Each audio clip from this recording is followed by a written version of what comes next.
नमस्कार, मैं हूं Anil Agarwal, astrologer, reiki grand master और बॉडी माइंड थेरेपिस्ट। आज मैं आपके सामने बात करने जा रहा हूं वसंत पंचमी की। रंगों का त्यौहार, उमंगों का त्यौहार। ये माघ मास की, चंद्रमास की शुक्ल पक्ष की पंचमी तिथि को मनाया जाता है। और मजे की बात है कि ये पूरे हिंदुस्तान में मनाया जाता है, पूरे भारतवर्ष में मनाया जाता है। उत्तर भारत में ये एक उत्सव के रूप में मनाया जाता है, जहाँ पीले रंग के वस्त्र धारण करके लोग मिठाइयाँ बांटते हैं, पतंगे उड़ाते हैं, लोग गीत और लोक धुनों पे नाच गाना होता है। तो वहीं पर पूर्वी भारत में बिहार, बंगाल, त्रिपुरा, असम, उड़ीसा और कुछ दक्षिण भारत के भी क्षेत्र हैं जहाँ पे सरस्वती देवी के रूप पूजा के लिए मनाया जाता है। बात करें उड़ीसा और दक्षिण भारत के राज्यों की, तो वहाँ पे ये सरस्वती पूजा की जगह श्री पंचमी के रूप में भी मनाया जाता है। वहाँ पे सरस्वती पूजा के नाम से नहीं या वसंत पंचमी के नाम से नहीं, श्री पंचमी के नाम से मनाया जाता है, लेकिन प्रोसेस सेम है, तरीका वही है। उत्तर भारत में इसे ऋतु के आरंभ की तरह देखा जाता है, वसंत ऋतु का आरंभ के रूप में। नीला आकाश, खुले मैदान, लहराती हुई सरसों की फसल, उसका आनंद ही कुछ और है। हल्की हल्की जो ठंडी हवा, चमकीली धूप, उसमें पतंग उड़ाना, नाचना गाना, लोगों का मन प्रफुल्लित होता है, खूब मौज मस्ती करते हैं। जब इधर की बात करें पूर्वी भारत की, यहाँ पर सुबह के समय शुभ मुहूर्त में ही पूजा आरंभ हो जाती है सरस्वती देवी की। खास तौर से एक दिन पहले ही पंडाल सजा दिए जाते हैं, सामूहिक रूप से मनाया जाता है। स्कूल और कॉलेजेस में भी इसका मनाने का प्रथा है। वहाँ पे सरस्वती देवी की मूर्ति स्थापित की जाती है और उसके आगे लोग आके प्रार्थना करते हैं, पूजा करते हैं, घरों में भी मूर्तियाँ स्थापित करते हैं। वहाँ पे क्या होता है, वहाँ वाद्य यंत्र, जिनको वाद का शौक है, जिनको कला का प्रेम है, वो अपने कला के सामान को देवी के समक्ष रखते हैं पूजा के लिए। और स्कूल और कॉलेज के बच्चे, छात्र जो हैं, वो अपनी पुस्तकें ला के रखते हैं वहाँ पे और देवी की आगे पूजा करते हैं। परिवार में जो छोटे बच्चे होते हैं, उनकी विद्या आरंभ का भी यही दिन माना जाता है, बहुत शुभ मुहूर्त माना जाता है। वस्त्र सभी पीले धारण करते हैं, लेकिन देवी को सजाने के लिए वो सफ़ेद वस्त्र से श्रृंगार करते हैं। मिठाई जो बनती है उसमें सफ़ेद तिल और दूध का इस्तेमाल ज़्यादा होता है। जैसे दुर्गा पूजा एक महत्वपूर्ण त्यौहार है पूर्वी भारत का, नवरात्रों में जो मनाया जाता है, और दीपावली लक्ष्मी पूजा के लिए होती है, तो उसी तरीके से पंचमी जो है, वसंत पंचमी, ये खास तौर से सरस्वती की पूजा के लिए ही। शाम होते होते दिव्य जुलूस निकाला जाता है और देवी सरस्वती की मूर्ति को ले जाकर विसर्जन किया जाता है सरोवर में, तालाब में या बहते हुए पानी में। ये वसंत पंचमी के दिन ही कर दिया जाता है, लेकिन कुछ जगह ऐसी भी हैं जहाँ वसंत पंचमी की जगह तीसरे दिन किया जाता है विसर्जन। वो अपनी अपनी मान्यताओं और आस्थाओं के हिसाब से है। उत्तराखंड में तो पूजा होती है, सरस्वती पूजा के अलावा वहाँ पर शिव और पार्वती की पूजा होती है।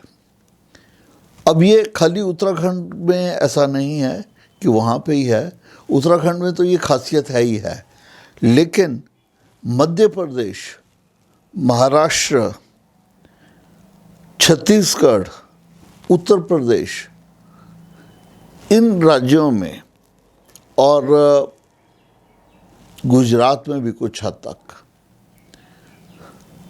यहाँ पर भी शिव पूजा, शिव और पार्वती की पूजा होती है। अब इसके पीछे जो कहानी जुड़ी है, जो कथा जुड़ी है, वो थोड़ी सी हटके है।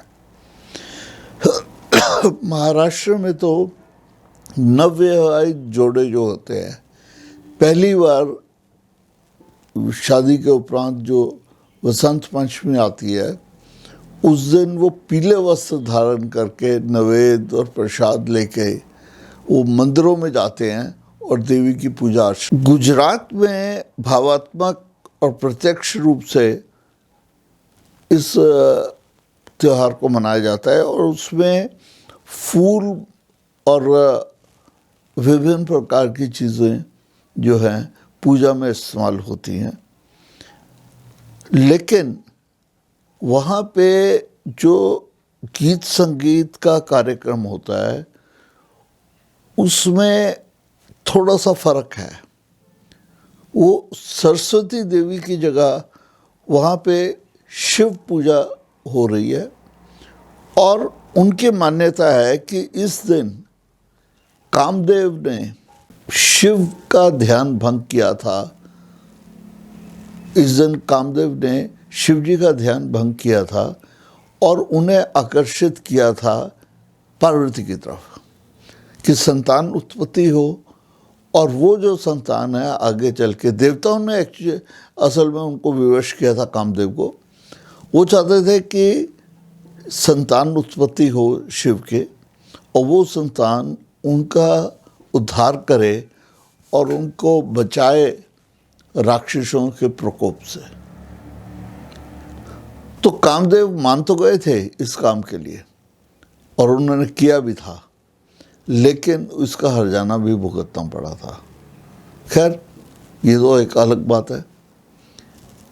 मेन चीज़ ये है कि इस दिन प्रेम से जुड़े हुए संदर्भ, प्रेम जो है, आपसी प्रेम जो है, उससे जुड़े हुए कार्यक्रम बहुत होते। कुछ हद तक आप इसको इस तरीके से देख सकते हैं कि ये हमारे प्रदेश का, हमारे देश का वैलेंटाइन डे भी मनाया जाता है, क्योंकि काम और रति की, कामदेव और रति के बारे में जहाँ प्रसंग आता है तो प्रेम की बात होती ही होती है। ये एक अनोखा रूप है इसका, जो कि सिर्फ गुजरात के इलाके में देखने को मिलता है।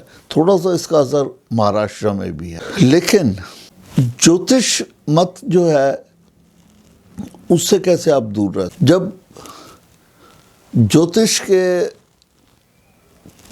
एंगल से देखें, उस दृष्टिकोण से देखें, तो सरस्वती पूजा करना बहुत अनिवार्य है और बहुत महत्वपूर्ण है। ऐसा माना जाता है कि अगर सरस्वती पूजा की है तो वसंत पंचमी की सरस्वती पूजा से आपके जीवन में आने वाली समस्याओं का निवारण हो जाता है। मानो तो ना मानो वो वाली बात है, लेकिन नहीं, ऐसा नहीं है। राहु जो है वो बहुत सारे लोगों की ज़िंदगी में उत्पात मचाते हैं और राहु की आराध्य देवी जो है सरस्वती है। तो आप समझ सकते हैं कि अगर सरस्वती पूजा कर रहे हैं तो राहु के कारण जो विघ्न बाधाएं आ रही हैं उससे छुटकारा मिलता है। तो भूलिए मत, आप भी करिए सरस्वती पूजा। और मंत्र बड़ा साधारण है, ओम ऐम नमः, छोटा सा मंत्र है। छोटे बच्चों को कराइए विद्या आरंभ के लिए, अच्छी पढ़ाई के लिए, बड़े बच्चे जो हैं, जो और लोग हैं जो पढ़ाई में लगे हुए हैं, उनके लिए बहुत महत्वपूर्ण है कि विद्या से ही जो जितने भी जुड़े हुए काम हैं उसमें सरस्वती देवी से बढ़िया और कौन सी देवी हो सकती है। तो सरस्वती देवी की पूजा करिए। मंत्र मैंने बताया ना, ओम ऐम नमः 11 बार करिए, 21 बार करिए, या 108 बार एक माला कर लीजिए। 108 बार मंत्र करेंगे तो एक माला का जाप हो जाता है। इससे ज़्यादा भी कर सकते हैं। अलग अलग तरह के अनुष्ठान हैं, जैसा मनोकामना हो उसके हिसाब से किया जाए। तो इसको ज़रूर करिए, और जीवन में हो सके तो सरस्वती के इस मंत्र को रोज़ भी करेंगे तो फ़ायदा ही फ़ायदा है, क्यों विघ्न बाधाओं का नाश होगा। देवी की कृपा से बुद्धि और विद्या दोनों में आपका फ़ायदा हो। मेरे चैनल को देखते रहिए, सब्सक्राइब करिए और बेल आइकन को क्लिक करिए आने वाले नए वीडियोस के लिए। नमस्कार।